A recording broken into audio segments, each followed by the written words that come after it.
Let's say you are either ready to make a change in your career. So you've done well up to a certain point in your career, but you're ready to do something different. You're feeling pulled, called toward a different direction. Or let's say that you are just getting your career started and you don't know exactly what you want to do. You have a few different ideas, each of which excite you or make you feel good or curious in different ways. Okay, so what do you do? Well, let's take some pressure off first with the reminder that there is no way to know how your life is going to unfold in your career or in any other area of your life.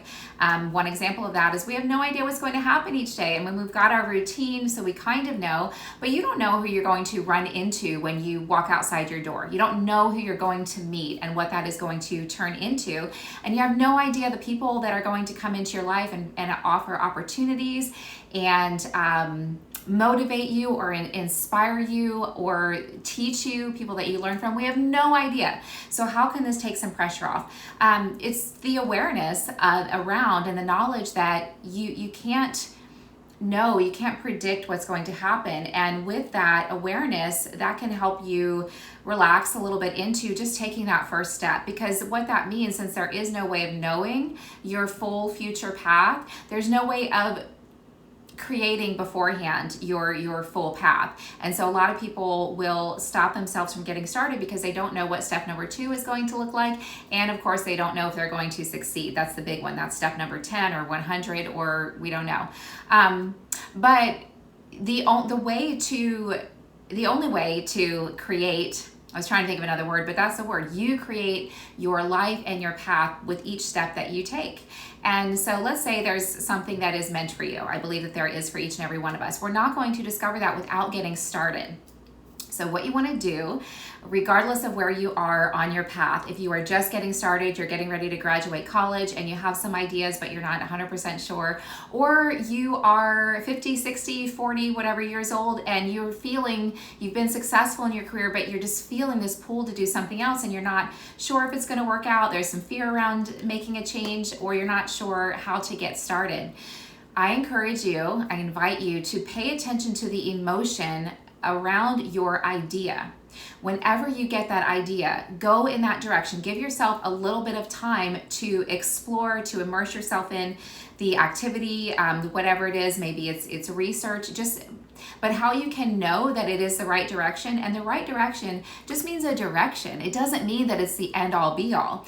But how you're going to know, and I'll give you an example in a moment, but how you're going to know that you're on the right path, you're on the path that feels right to you, is and that you're heading in the right direction that's going to guide you toward the right next step and next step and next step, is based on how you feel. So if you think about like for me, for example, so I do a few different things. One of the things that I do is recruiting, and I work for myself as a recruiter, and I've got great clients and what makes them great to me, what makes me feel great about working with these clients is that they see my value. So I love bringing value. I love feeling valued. That makes me feel really good. So on occasion, clients will ask me to come in-house and work for their corporation. And then I would be employed by them rather than employing myself, which, I appreciate the opportunity, but I'm paying attention to that emotion. So that can sound like a great opportunity maybe to somebody else. It's nice to be wanted and appreciated and valued, but if I'm paying attention to the emotion, I feel constricted. I feel like I can't breathe if I start to think about it. So that lets me know, okay, that's not the right direction for you. So yes, there's a little more fear in continuing to work for myself because what if this, what if that, but working for myself excites me, makes me feel free, and it makes me feel creative and open, and then I am generating more and more ideas. So I know that that's not the right direction. That doesn't mean that I know exactly what my direction will be, what my business will look like in 5 years from now, 10 years from now. I don't know. I have some ideas and I'm paying attention to my emotion around those ideas. And if it's getting me excited, I'm going to go in that direction.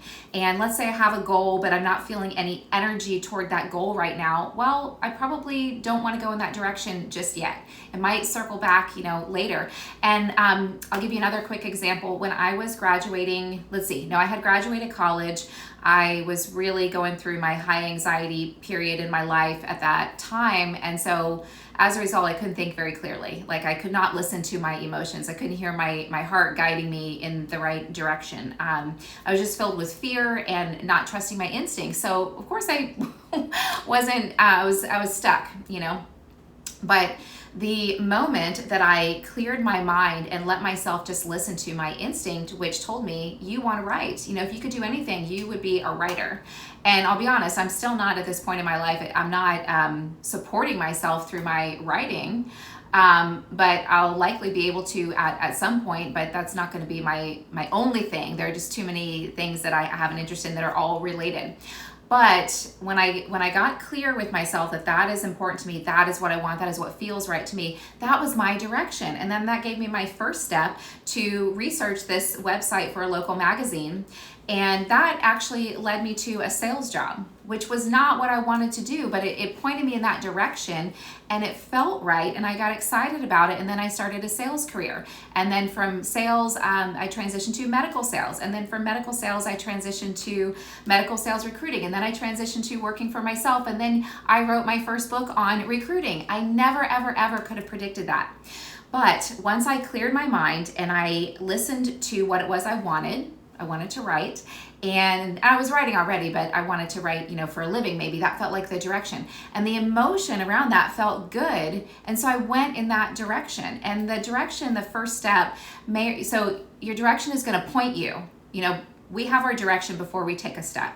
So you just want to make sure that your direction is the right direction. You don't even have to know the first step. Once you get pointed in the right direction, which will come through listening to your instincts, which you will know that it's right because of how you feel. You know, if you think of something that sounds right to somebody else, but to you it doesn't feel good, well then, okay, good, don't go that way. So I want you to just pay attention to the emotion. Even if I was talking to soon-to-be college graduate recently, and she's got her career direction, but then she's like, I like this, and I like this, and I like this. And my advice to her was to give yourself moments to do a little bit of each of those things. You may not have time every day, but like she likes hiking and she likes being outside. Okay, so that's a direction. So yeah, still pursue your career path if that is feeling good to you, but don't deny this other part of you that's calling you in this direction. Instead, give yourself maybe an hour a week even, or 3 hours a week, or depending on your schedule and your lifestyle, maybe 1 hour a day to explore, to immerse yourself in what feels good. Follow the feeling. If it feels good, that's your direction. Hope that helped. If you like the content, I invite you to like and subscribe so you can stay updated on my next video, and share with a friend so you can help me grow my channel. Thank